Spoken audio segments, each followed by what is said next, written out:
Apa itu nyeri? Secara umum, nyeri merupakan pengalaman sensoris dan emosional yang tidak menyenangkan sehubungan dengan adanya kerusakan jaringan yang nyata atau berpotensi rusak atau dideskripsikan sebagai adanya kerusakan.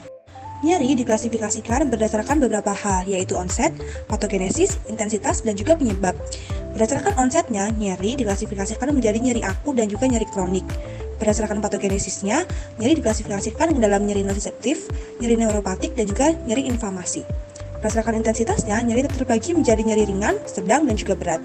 Kemudian berdasarkan penyebabnya, nyeri terbagi ke dalam nyeri pasca bedah, nyeri trauma, nyeri persalinan, nyeri kanker, ataupun nyeri reumatik.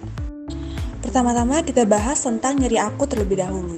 Nyeri akut merupakan nyeri dengan onset kurang dari 3 bulan dan bersifat nonsiseptif atau terlokalisir. Fungsinya adalah untuk mendeteksi dan melokalisasi kerusakan jaringan dan juga membangkitkan withdrawal reflex. Nyeri ini biasanya akan menghilang seiring dengan proses penyembuhan jaringan. Secara umum, nyeri akut terbagi menjadi nyeri somatik dan juga nyeri visceral. Nyeri somatik terbagi menjadi dua, yaitu superficial dan juga nyeri somatik dalam. Nyeri somatik superficial merupakan nyeri yang berasal dari jaringan kulit, subkutan, dan juga dinding mukosa. Biasanya, nyeri somatik superficial ini lokalisasinya sangat jelas dan dapat ditunjuk. Sensasi tajam, menusuk, dan juga berdenyut. Untuk nyeri somatik dalam berasal dari otot, tendon, sendi, atau tulang. Biasanya lokalisasinya itu kurang jelas dan juga bersifat tumpul. Untuk nyeri visceral itu berasal dari proses penyakit atau fungsi abnormal organ internal atau pembungkusnya seperti pleura, perikardium, ataupun peritoneum. Biasanya nyeri visceral ini sifatnya diffuse, tidak terlokalisasi, atau timbul refer pain atau nyeri alih. Oke, selanjutnya adalah nyeri kronis. Sesuai dengan namanya, nyeri kronis tentu lebih lama dibandingkan nyeri akut, yaitu nyeri yang berlangsung 3-6 bulan. Nyeri kronis ini bersifat nonsiseptif ataupun neuropatik. Nyeri kronis biasanya itu menetap melebihi waktu penyembuhan normal. Untuk nyeri kronis sendiri terbagi menjadi dua, bisa bersifat nonsiseptif ataupun neuropatik. Untuk nonsiseptif pain itu biasanya memang disebabkan karena adanya kerusakan jaringan, hingga kerusakan jaringan tadi itu dapat menstimulus atau mengaktifasi dari nosiseptor ataupun reseptor nyeri yang nantinya akan mengaktifasi dari jaras nyeri seperti itu. Nah, biasanya nonsiseptif pain ini berespon terhadap obat-obatan analgetik tradisional, baik itu non-opioid ataupun kelompok opioid. Nonsiseptif pain ini biasanya terasa seperti berdenyut dan terus-menerus sakit seperti itu ya. Kalau untuk neuropatic pain, dia disebabkan karena memang adanya lesi, baik itu di sistem saraf perifer ataupun di sistem saraf pusat. Contohnya kalau di sistem saraf perifer karena adanya neuropatic diabetikum, atau pada kondisi post-herpetic neuralgia, post-infeksi herpes, atau bisa juga karena radikulopati lumbal. Kemudian pada kasus-kasus lesi di sistem saraf pusat, misalnya pada kasus post-traumatic spinal cord, post-stroke, ataupun multiple sclerosis. Biasanya untuk nyeri kronis ini akan mencetuskan sinyal ataupun jaras nyeri yang abnormal seperti itu. Untuk yang neuropatic pain ini biasanya kurang berespon terhadap analgetik tradisional, sifatnya biasanya hanya seperti rasa terbakar, tertusuk, kemudian juga panas seperti itu.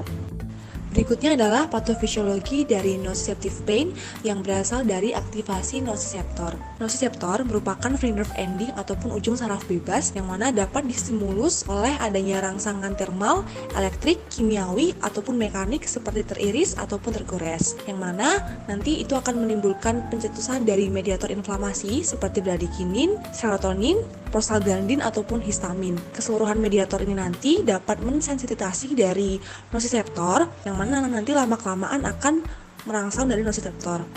Nanti nociceptor ini akan mencetuskan protein seperti substansi P dan juga CGRP yang bersifat vasodilator sehingga menimbulkan pelebaran dari pembuluh darah dan juga peningkatan dari permeabilitas vaskular yang mana nanti akan semakin meningkatkan berbagai macam stokin pro-inflamatori yang keluar dan nantinya dapat menstimulus dari nociceptor itu sendiri.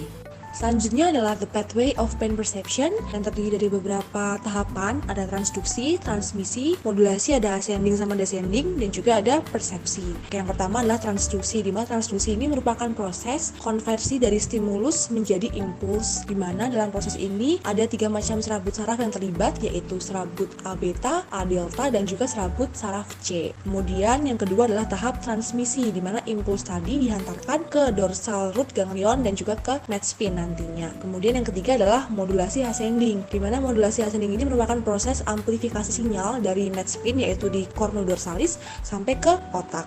Nanti ada berbagai macam reseptor opioid yang terlibat dalam proses amplifikasi ini seperti reseptor opioid mu, kappa yang ada di cornu dorsalis. Kemudian berikutnya adalah proses persepsi, jadi impuls tadi itu dipersepsikan di area somatosensorik yang ada di otak. Berikutnya adalah proses modulasi descending, jadi proses penghambatan atau inhibisi descending ini dari otak atau dari lobus frontalis ke area midbrain ataupun medulla oblongata yang nanti hasilnya itu bisa terjadi dua output, yaitu penghambatan nyeri atau penguatan nyeri.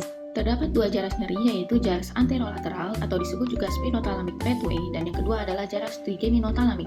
Jaras anterolateral membawa informasi nyeri, dingin, hangat, gatal, geli dari ekstremitas, trunkus, leher, dan posterior kepala ke korteks cerebral. Sistem anterolateral terdiri dari dua traktus terpisah. Yang pertama, traktus spinothalamicus anterior yang membawa modalitas sensorik berupa sentuhan dan tekanan kasar, sedangkan traktus spinothalamicus lateral membawa modalitas sensorik berupa nyeri dan suhu. Kedua traktus ini memiliki tiga kelompok neuron. Yang neuron tingkat pertama muncul dari reseptor sensorik di bagian perifer. Kemudian neuron memasuki medulla spinalis bersinap di ujung tanduk dorsal atau area yang dikenal sebagai substantia gelatinosa. Kemudian menjadi neuron tingkat kedua yang akan menyilang atau secara kontralateral naik menuju medulla oblongata, midbrain, dan thalamus pada nukleus posterior ventral.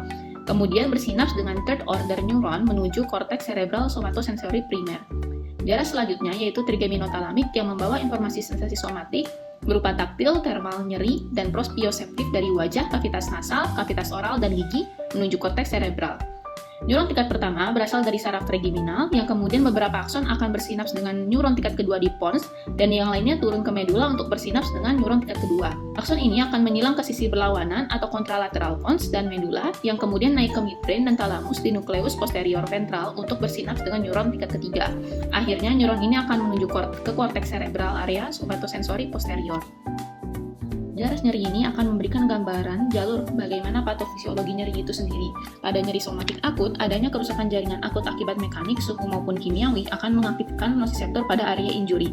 Informasi ini akan dibawa oleh serat nosiseptif alfa-delta termielinisasi dan serat C tidak termielinisasi menuju medulla spinalis, naik secara kontralateral menuju thalamus, batang otak, midbrain maupun hipotalamus. Akhirnya, sensasi nyeri dan lokalisasi nyeri akan muncul serta timbul respon emosi dan perilaku. Selain itu, persepsi nyeri kemudian akan berkurang atau meningkat serta dapat muncul respon visceral terhadap nyeri seperti peningkatan heart rate dan mual. Sedangkan pada nyeri neuropatik, kerusakan saraf akan mengaktifkan saraf C tidak termielinisasi, serat alfa-delta termielinisasi, dan serat alfa-beta termielinisasi yang pada akhirnya akan muncul nyeri perih, nyeri rasa terbakar, nyeri linu, nyeri tusuk, allodynia, hingga hiperalgesia. Intensitas nyeri dapat dinilai melalui 4 skor, yaitu yang pertama, VAS atau Visual Analog Score, paling banyak digunakan pada anak lebih dari 8 tahun dan dewasa. Rentang nyeri diwakili dengan garis 10 cm, ujung satu mewakili tidak nyeri, ujung yang lain mewakili nyeri terparah. Pasien diminta menunjuk pada garis dan diukur berapa sentimeter. Yang kedua, NRS atau Numeric Rating Score, di mana di sini menarik garis 10 cm yang kemudian diberi angka, kemudian pasien diminta menunjuk angka nyeri tersebut. Biasanya digunakan untuk mengukur respon terapi. Yang ketiga, Wong-Baker Face Rating Pain Scale. Ini biasa digunakan pada anak usia lebih dari 3 tahun dan dewasa yang tidak dapat mendeskripsikan intensitas nyeri dengan angka. Dan yang terakhir ada VLACC atau Face Leg Activity Consolability Scale. Ini biasa digunakan pada anak kurang dari 3 tahun. Manajemen nyeri dilakukan berdasarkan step ladder WHO, di mana sebelumnya pemilihan pemberian obat anti nyeri diberikan melalui 3 tahap. Tahap pertama non-opioid seperti paracetamol, NSAID, ataupun aspirin. Obat adjuvan dapat diberikan. Bila nyeri masih menetap atau bertambah, maka naik ke tahap berikutnya, yaitu pemberian opioid lemah. Pada tahap ini, obat non-opioid dan atau adjuvan dapat juga diberikan. Bila nyeri masih menetap atau bertambah, maka naik ke tahap berikutnya. Tahap terakhir yaitu pemberian opioid. Tahapan ini dapat diberikan juga obat non-opioid dan atau adjuvan. Namun saat ini terdapat adaptasi baru, di mana terdapat tahap keempat yaitu pemberian terapi intervensional berupa nerve block, epidural, PCA atau patient control analgesia pump, neurolytic block terapi, dan spinal stimulator. Tahap ini biasanya diberikan pada setting pasien paliatif tertentu dengan kanker tingkat lanjut. Karena meskipun sebagian besar nyeri pada pasien kanker dapat berespon dengan analgesi konvensional, 10-15% pasien kanker memerlukan perawatan intervensional. Agen analgesik non-opioid yaitu acetaminophen, NSAID, dan agen neuroaktif. Adapun NSAID ada yang non-selektif dan selektif. NSAID non-selektif akan menghambat enzim COX-1 dan COX-2 namun memiliki risiko menyebabkan gangguan gastrointestinal. Sedangkan NSAID selektif dapat menghambat enzim COX-2 dan lebih aman untuk lambung. Adapun efek dari inhibisi COX-1 dan 2 terlihat pada gambar di mana asam arachidonat akan mempengaruhi dari mukosa gastrointestinal, ginjal, dan kardiovaskular. Pemberian NSAID akan menginhibisi COX-1 sehingga dapat mempengaruhi proteksi gaster yang memberikan risiko ulkus peptikum dan perdarahan gastrointestinal. Inhibisi enzim COX pada ginjal akan menimbulkan retensi natrium dan air, hipertensi, dan hemodinamik acute kidney injury. Sedangkan pada kardiovaskular, khususnya apabila inhibisi COX-2 lebih tinggi dibandingkan COX-1, maka dapat menimbulkan stroke dan infark miokardium. Selanjutnya, analgesik opioid. Opioid ada yang lemah dan kuat. Contoh opioid lemah yaitu tramadol, kodein, dan hidrokodon, sedangkan opioid kuat yaitu morfin, metadon, dan fentanyl. Selanjutnya, berikut contoh terapi adjuvan yaitu antidepresan seperti amitriptilin, fluoxetine, dan sertralin. Contoh terapi adjuvan yang lain adalah antikonvulsan seperti gabapentin dan asam valproat. Dan terapi adjuvan lainnya yaitu agen topikal seperti capsaicin patch dan lidocaine patch.